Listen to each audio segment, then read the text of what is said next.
Olá, sejam muito bem-vindos ao programa Acelerando a Confeitaria e aqui nós discutimos as principais estratégias para você vender mais de R$ 3.000 com bolos caseirinhos no conforto da sua casa. O meu nome é Carolina Xavier, do Carolina Xavier Doceria, e sejam muito bem-vindos. Hoje nós falaremos sobre as principais dores e os principais problemas na hora de fazer bolos. O tema de hoje é por que eu tenho tantas dificuldades na hora de produzir os meus bolos.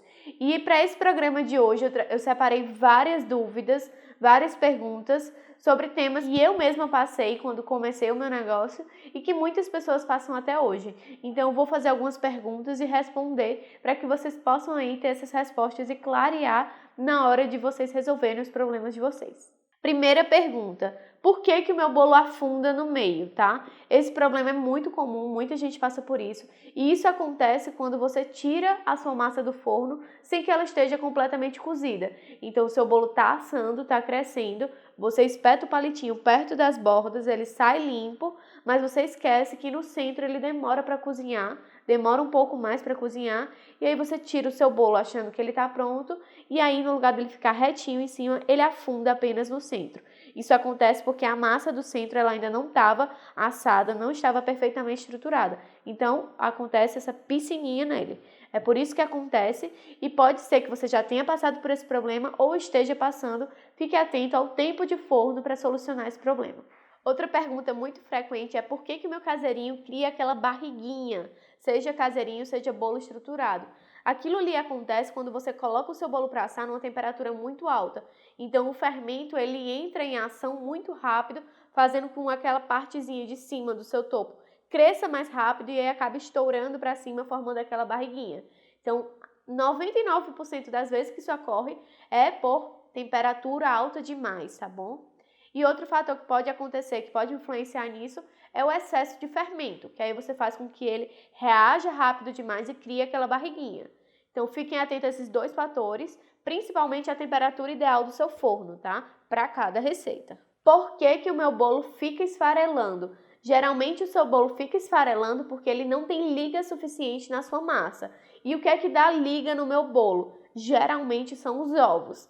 Eles que vão trazer aquela estrutura e aquela liga na minha massa. O ovo, geralmente, a gema, ela é rica em emulsificante, então ela faz com que tenha, assim, aquela estrutura na massa. Não só ela, como todos os ingredientes vão ali ter uma certa influência nesse aspecto, mas geralmente é ocasionado pelo excesso de ovos ou falta deles, tá bom? Prestem mais atenção, deixem a receita de vocês bem balanceadas para que vocês consigam ter um resultado de um bolo super fofinho, molhadinho e daquele que derrete na boca. E a próxima pergunta, e não menos importante, é: Carol, qual que é o melhor tipo de desmoldante?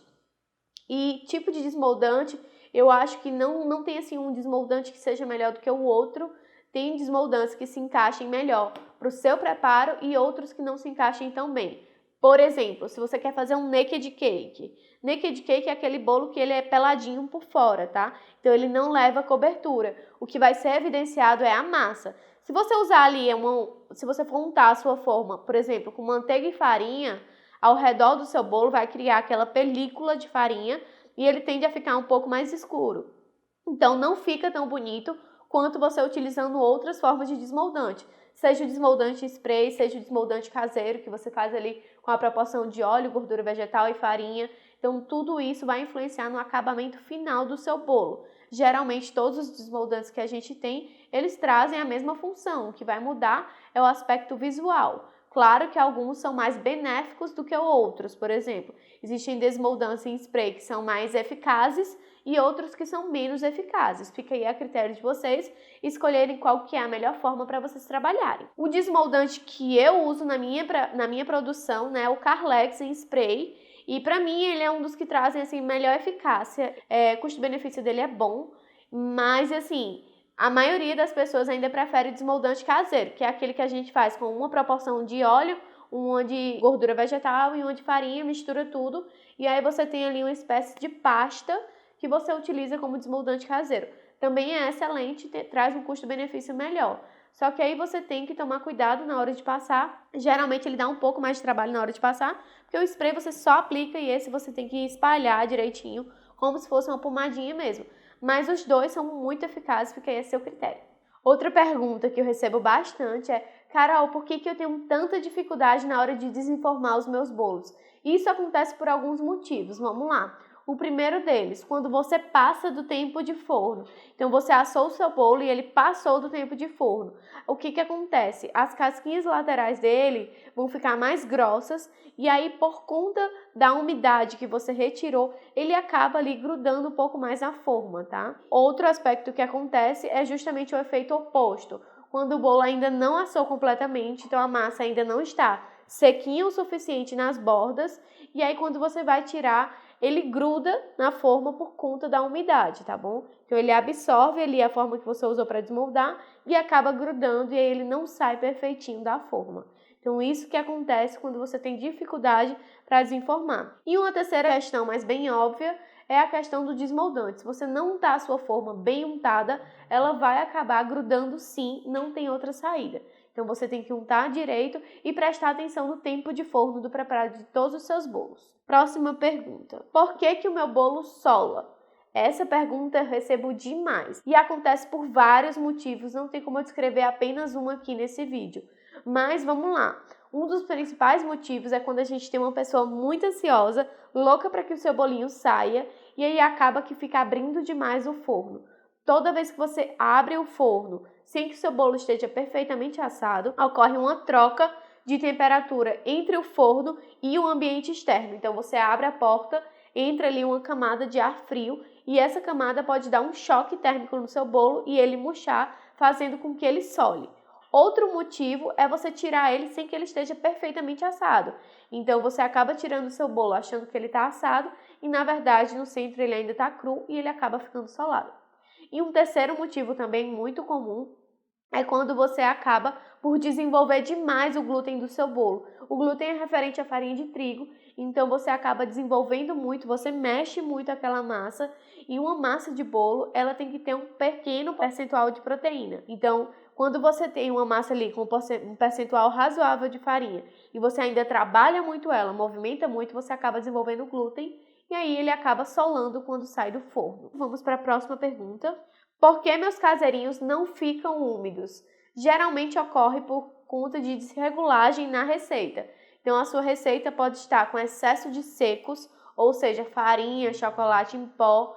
Ela pode estar também com pouca gordura, podendo ser ela gordura líquida, né, que são os óleos, ou a gordura em forma de manteiga ou margarina. E também ela pode estar sem liga, que é referente aos ovos. Então, se a sua receita é pobre em ovos, ela não tem liga suficiente e acaba dando o resultado de um bolo um pouco mais ressecado, tá? E outro fator que influencia bastante é o tempo de forno. Se você passa muito tempo para assar o seu bolo, você acaba fazendo com que ele resseque ali no forno. Então, ele já estava assado e mesmo assim você deixou ele no forno e ele vai ressecando cada vez mais. Então, você acaba tendo o resultado de um bolo mais seco. Isso acontece também se você deixar, o meu bolo está pronto, desliguei o forno e deixei ele descansando lá um pouquinho, enquanto, por exemplo, eu termino de lavar a louça para depois retirar ele do forno. Isso também faz com que a sua massa resseque bastante. Então, fiquem atentos nesses fatores e não errem mais. E uma pergunta que é batata aqui para mim, que é, Carol, qual que é a melhor massa? Uma massa com base amanteigada ou uma massa chiffon à base de óleo?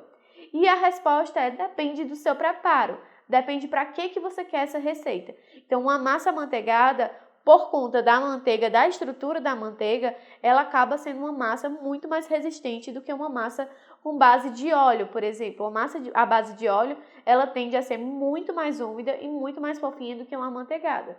Já a massa amanteigada, ela traz mais estrutura e mais sabor. Então, depende aí do uso que você quer para cada tipo de massa. Então, esse foi o nosso episódio de hoje do nosso programa Acelerando a Confeitaria. Espero que vocês tenham gostado. Se ficou qualquer dúvida, deixa aqui um comentário, tá? Que eu vou responder.